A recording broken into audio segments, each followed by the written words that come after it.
when did they approach you with the Narcissist gimmick? Was that something that they'd already talked about doing before the accident, or was this something they came up with?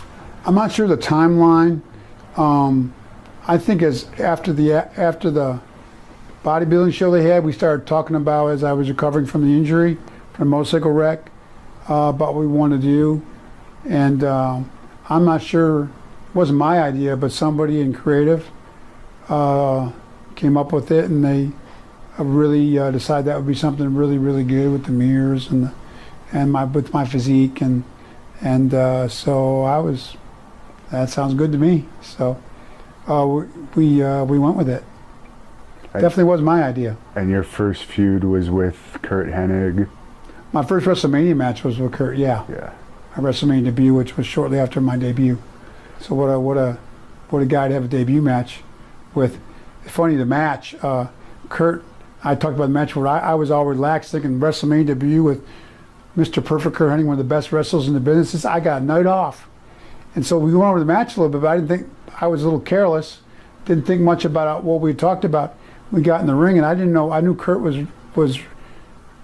had a reputation of being a ribber, like pull pranks. But we got in the ring, we locked up, he goes, "What are we doing, what are we doing?"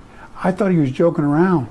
But he apologized afterwards, but Curt told me, I don't know whether he was still ribbing me or not, but he said he completely blanked out. So we ended up having like an okay match, but I was trying to remember what we talked about in the back, and I was calling the match. But normally the heel calls the match, he was the heel. So it was kind of like, well, Luger couldn't even have a great WrestleMania debut as a worker, you know. I was never the best worker anyways, but it was more my look, and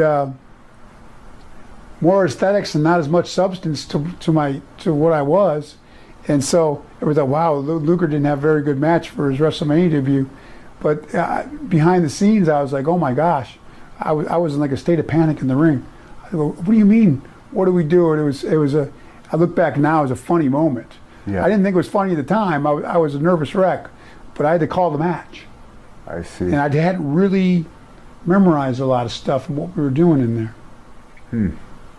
And Bruce Pritchard told this story that I guess when Curt would wrestle you on house shows, he would rip some of your tassels off. Oh yeah, well that was Curt. That was him. He'd rip my tassels off, or do a sunset flip, and not go. And he did pull my trunks down in Madison Square Garden. He was always doing stuff. But that was just Curt. I had never a problem with that stuff at all.